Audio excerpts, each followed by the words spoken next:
جی السلام علیکم۔ میرے تمام ہم وطنوں کو یوم آزادی بہت بہت مبارک۔ آج 14 اگست ہے۔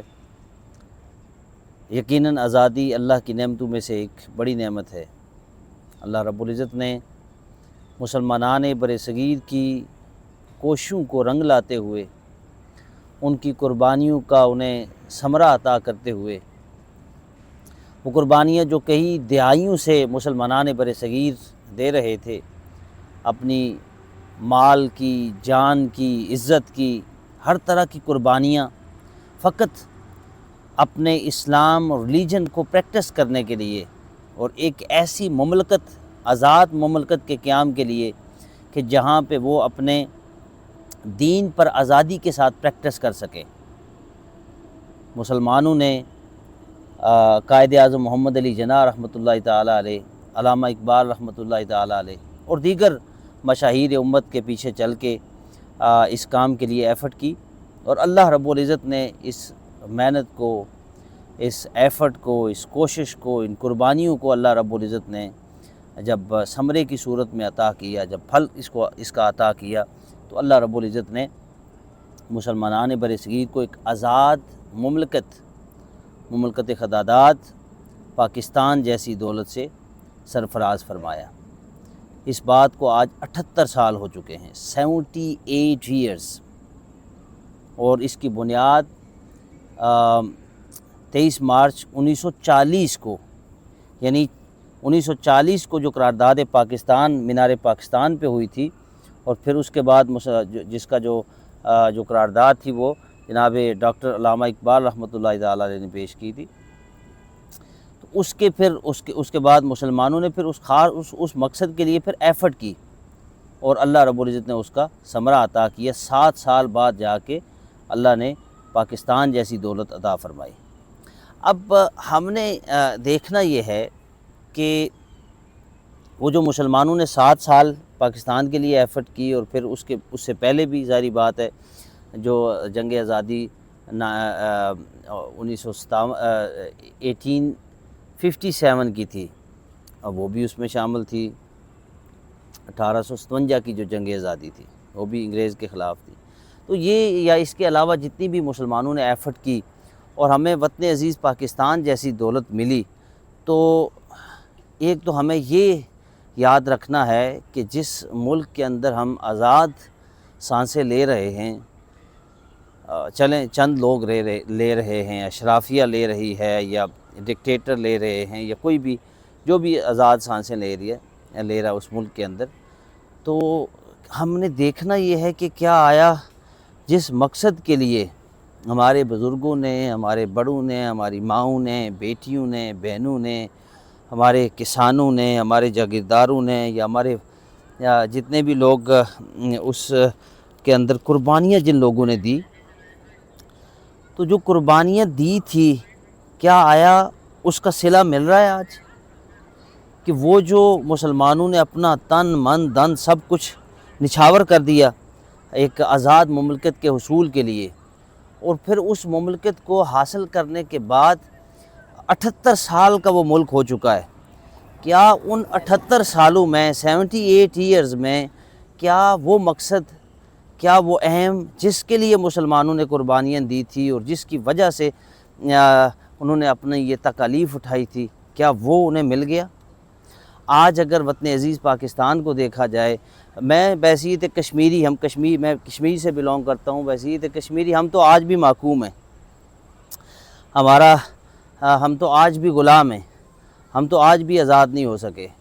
کشمیر کا ایک چھوٹا سا ایک سمال پارٹ جو ہے وہ پاکستان سائڈ پہ ہے، باقی تقریباً آپ کہہ سکتے ہیں 80% حصہ وہ انڈین آکوپائڈ ہے۔ تو ادھر والے بھی ہم تکلیف میں ہیں، اذیت اور پریشانی کے اندر ہیں، کیونکہ انڈین آرمی کی طرف سے شیلنگ ہوتی ہے، پھر دوسری طرف سے اندر بھی جو انتظامی معاملات ہیں وہ لا لیسنس ہے، اور دوسری طرف جو ہمارے مقبوضہ کشمیر میں بھائی ہیں وہ بھی انتہائی تکلیف کی زندگی گزار رہے ہیں۔ اب اگر خالصتاً پاکستان کی بات کی جائے تو پاکستان کے اندر بھی آپ دیکھ لیں کہ 78 ایئرز میں، یعنی آپ کہہ لیں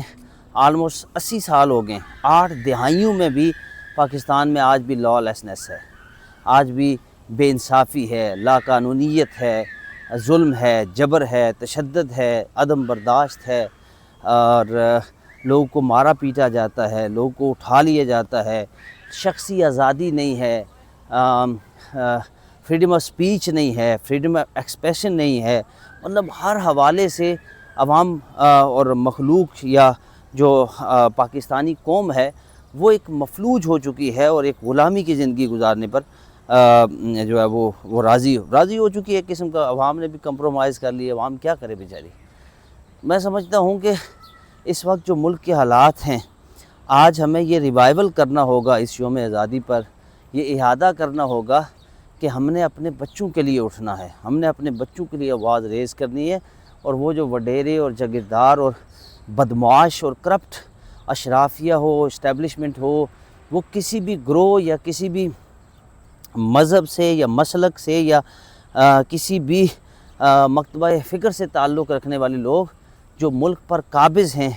غرباء کو، یتیماں کو، مساکینوں کو، لاچاروں کو، بیواؤں کو ان کے حق نہیں مل رہے، ایک مزدور کو اس کا حق نہیں مل رہا، ایک بیمار کو اس دوا نہیں مل رہی، ایک پریشان حال کی پریشانی کا مداوع نہیں ہو رہا، ایک بچے کو تعلیم، اس کو صحت، اس کو روزگار کے مواقع نہیں مل رہے، اور جو بڑے بڑے اشرافیہ ہیں وہ ملک کی دولت لوٹ رہے ہیں۔ تو اس کے پیچھے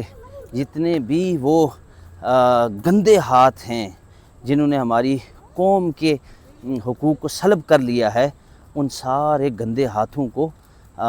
پکڑنا ہوگا، ان گندے ہاتھوں کو کاٹنا ہوگا، ان گندے ہاتھوں کو روکنا ہوگا۔ اور اگر ہم نے یہ نہ کیا تو میرے دوستو، 78 سالوں میں اس ملک کی جو حالت ہو چکی ہے، یہ ملک دیوالیہ ہو چکا ہے، یہ ملک مقروض ہے، یہ ملک ایک ایک پائی کا مقروض ہے۔